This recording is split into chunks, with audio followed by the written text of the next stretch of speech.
Direct কন্ট্রাক্টরদের সাথে 1.5 কোটি টাকা গুনে নিচ্ছে। ফুটেজ রেখে দিয়েছি, অপেক্ষা করো বাবা ধন। তারপরে 10 লক্ষ টাকা আবার অ্যাকাউন্টে নিয়েছে। এত বড় স্পর্ধা। আর মমতা হচ্ছে সতী সাত্রী সাবিত্রী, নেত্রী হচ্ছে খুব সতী সাত্রী সাবিত্রী। আপনার দলের আধিকারিকদের এত স্পর্ধা হয় কোথা থেকে? কোথা থেকে হয় মুর্শিদাবাদের মানুষের অর্থকে এইভাবে লুট করা? যান বীরভূম, পাথরের খাদান থেকে একটা পাথরের ডাম্পার লোড হয়ে আসছে। গোটা বীরভূমের থানাগুলো আসতে মাত্র 4,000 টাকা খরচা হয়।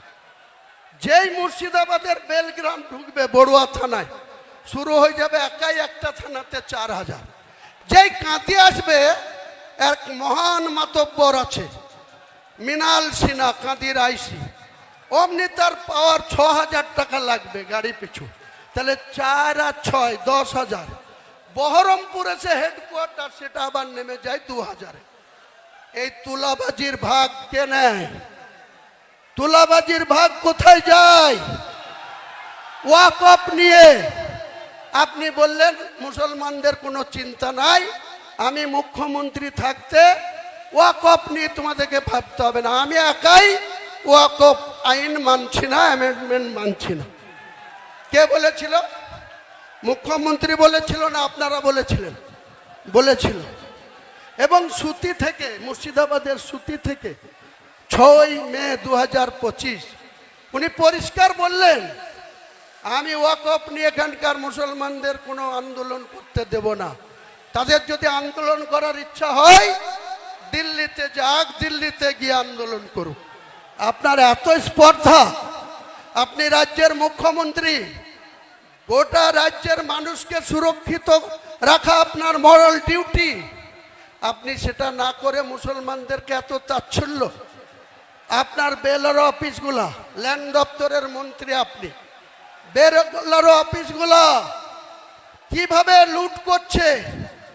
ন্যায্য জমি, খতিয়ানভুক্ত জমি, তাদের মিউটেশন করতে গিয়ে 2 নম্বরই করছে। কার জমি কার নামে রেকর্ড করে দিচ্ছে। বাপদাদার আমল থেকে ঈদগাহ, কবরস্থান, এমনকি হিন্দুদের যেটা বার্নিং ঘাট, সেই সবের জায়গাও আপনার চুরি করতে দ্বিধা করেন না আপনার বেলারোরা। আর আপনি সতী সাবিত্রী সাজেন। মুখে সতী সাবিত্রী সাজলে হবে না। আর মুসলমানদেরকে মুখে ঈদের ওই রেড রোডে গিয়ে নামাজ পড়লে হবে না। আগামী ঈদ আসছে, বাবরি মসজিদ যেখানে ঘটছি, প্রথম জুম্মাতে 1 লাখ, দ্বিতীয় জুম্মায় হয়েছিল 2 লাখ। আমি মমতা ব্যানার্জিকে একবার আহ্বান করব, আপনি মুখ্যমন্ত্রী হিসাবে আপনার টাইম মতো এই বাবরি মসজিদের এখানে একটা ঈদের নামাজের ডাক দেব। মুর্শিদাবাদের মানুষ কতটা আসবে ঈদের ময়দানে নামাজ পড়তে, আর আপনার ওই রেড রোডের ময়দানে কত লোক থাকে সেটা একবার পরীক্ষা করে নেবেন, মাপজুপ করে নেবেন। কাজেই আপনি আপনার মতো চলুন।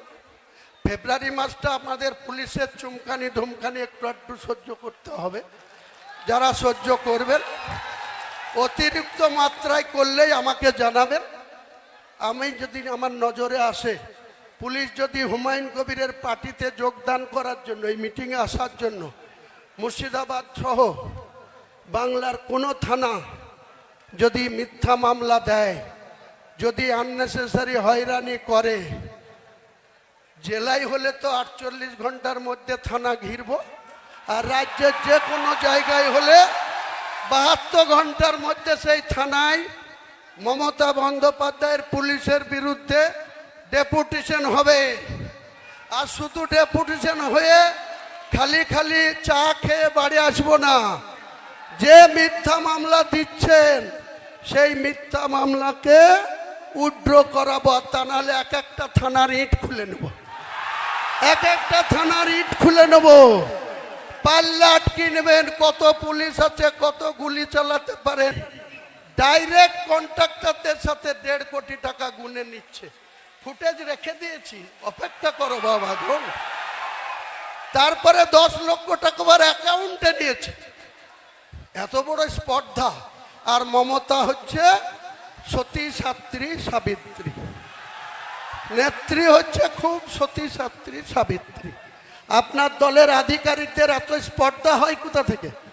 কোথা থেকে হয় মুর্শিদাবাদের মানুষের অর্থকে এইভাবে লুট করা? যান বীরভূম, পাথরের খাদান থেকে একটা পাথরের ডাম্পার লোড হয়ে আসছে। গোটা বীরভূমের থানাগুলো আসতে মাত্র 4,000 টাকা খরচা হয়। যেই মুর্শিদাবাদের বেলগ্রাম ঢুকবে বড়ুয়া থানায়, শুরু হয়ে যাবে একাই একটা থানাতে 4,000। যেই কাঁদি আসবে, এক মহান মাতব্বর আছে মৃণাল সিনহা, কাঁদির আইসি, অমনি তার পাওয়ার 6,000 টাকা লাগবে গাড়ি পিছু। তাহলে 4 আর 6 10,000। বহরমপুর এসে হেডকোয়ার্টার, সেটা আবার নেমে যায় 2,000। এই তুলাবাজির ভাগ কে নেয়? তুলাবাজির ভাগ কোথায় যায়? ওয়াকফ নিয়ে। আপনি বললেন মুসলমানদের কোনো চিন্তা নাই, আমি মুখ্যমন্ত্রী থাকতে ওয়াকফ নিয়ে তোমাদেরকে ভাবতে হবে না। আমি একাই ওয়াকফ আইন মানছি না, অ্যামেন্ডমেন্ট মানছি না। কে বলেছিল? মুখ্যমন্ত্রী বলেছিল না আপনারা বলেছিলেন? বলেছিল। এবং সুতি থেকে, মুর্শিদাবাদের সুতি থেকে 6 মে 2025 উনি পরিষ্কার বললেন, আমি ওয়াকফ নিয়ে এখানকার মুসলমানদের কোনো আন্দোলন করতে দেব না। তাদের যদি আন্দোলন করার ইচ্ছা হয় দিল্লিতে যাক, দিল্লিতে গিয়ে আন্দোলন করুক। আপনার এত স্পর্ধা, আপনি রাজ্যের মুখ্যমন্ত্রী, গোটা রাজ্যের মানুষকে সুরক্ষিত রাখা আপনার মরাল ডিউটি। আপনি সেটা না করে মুসলমানদেরকে এত তাচ্ছিল্য। আপনার বেলারো অফিসগুলা, ল্যান্ড দপ্তরের মন্ত্রী আপনি, বেলারো অফিসগুলা কিভাবে লুট করছে, ন্যায্য জমি, খতিয়ানভুক্ত জমি তাদের মিউটেশন করতে গিয়ে 2 নম্বরই করছে। কার জমি কার নামে রেকর্ড করে দিচ্ছে। বাপদাদার আমল থেকে ঈদগাহ, কবরস্থান, এমনকি হিন্দুদের যেটা বার্নিং ঘাট, সেই সবের জায়গাও আপনার চুরি করতে দ্বিধা করেন না আপনি, আপনার বেলারোরা। আর আপনি সতী সাবিত্রী সাজেন। মুখে সতী সাবিত্রী সাজলে হবে না। আর মুসলমানদেরকে মুখে ঈদের ওই রেড রোডে গিয়ে